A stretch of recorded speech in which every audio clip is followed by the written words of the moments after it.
What's up, YouTube? This is Too Raw for TV. All right, so before I get into this video, I want to give a big shout out to the brother V. I think it's V Lone. Hope I pronounced that correctly. Or VL1. One of the two. I'm going to go with VL1. Shout out to the brother VL1 for the $25 donation via the Cash App. Much respect to you for showing love. Longtime subscriber to the channel. Salute to you. Hope you're having a great day. I hope all you guys have a great Tuesday. I believe it is. And let's get to this. Talk about some basketball.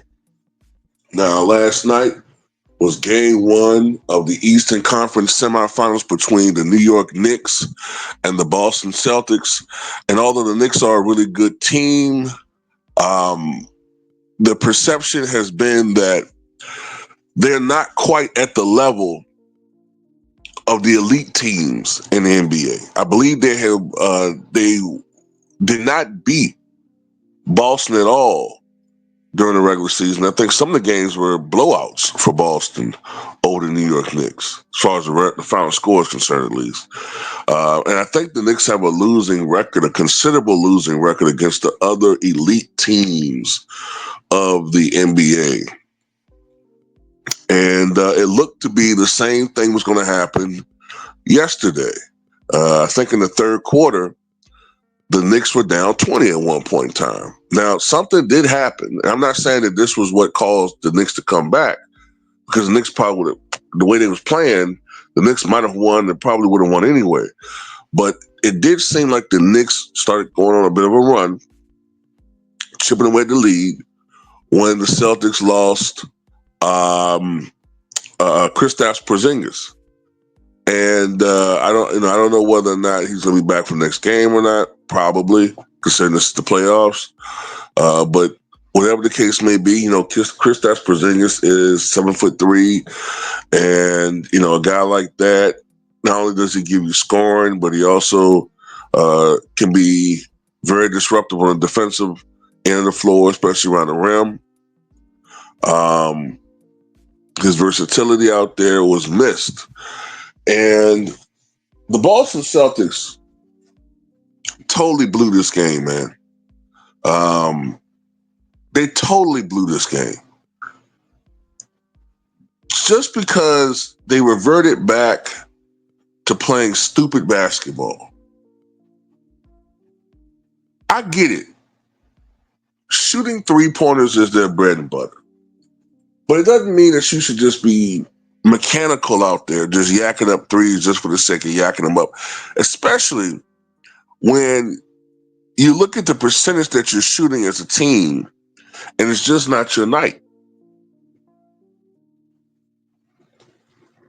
I mean, when you missed your first 25, 30 threes, maybe it was time to mix things up a little bit.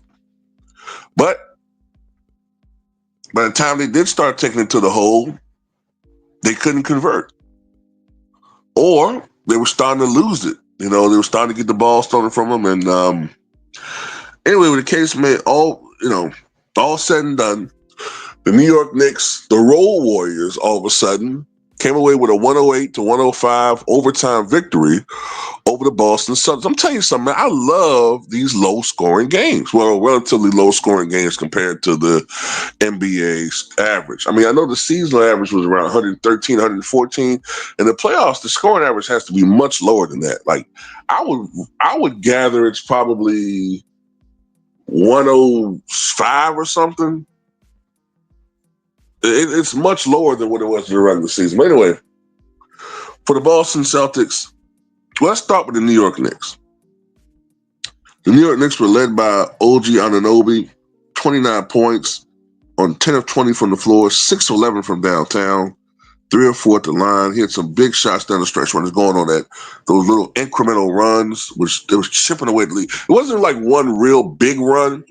It was small little incremental runs that Boston was going on to slowly chip at the lead from 20 to 15, from 15 to 12. And it might maintain that point in a while. Then it would chip it down to 9, and then chip it down to 7, and then 6, and then 3, and then it was very incremental and very meticulous, I guess.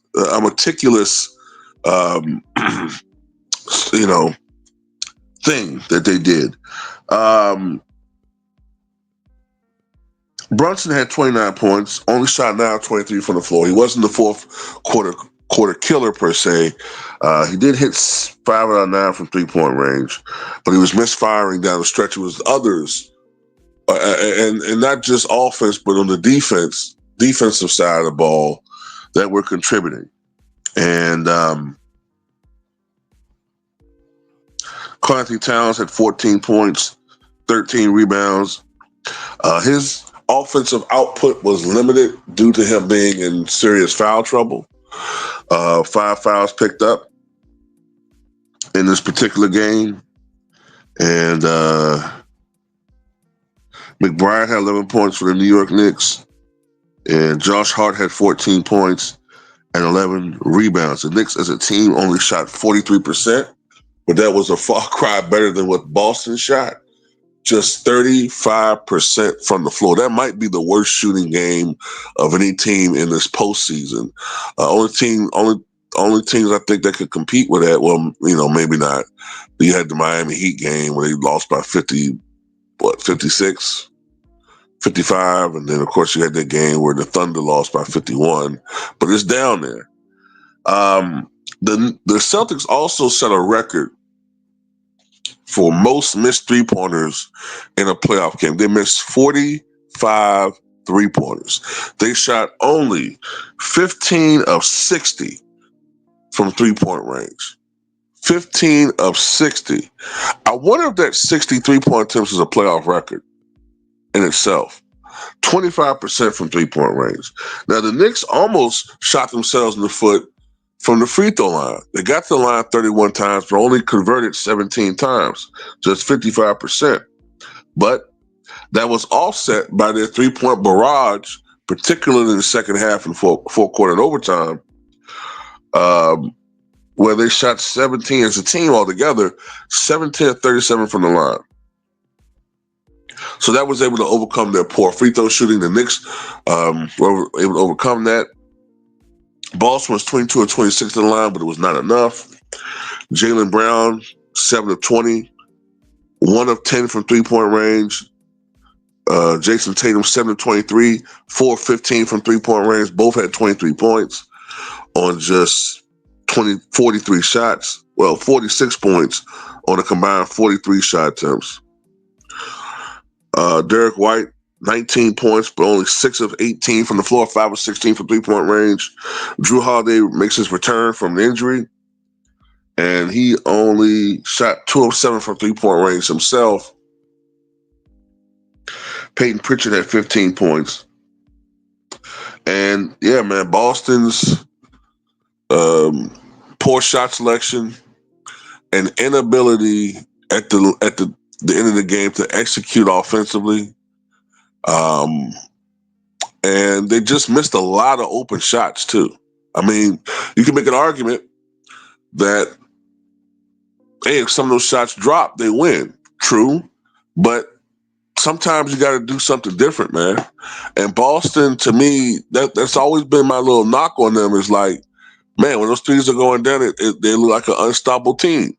But when those threes aren't going down, and you see the limitations and the versatility of offense at times.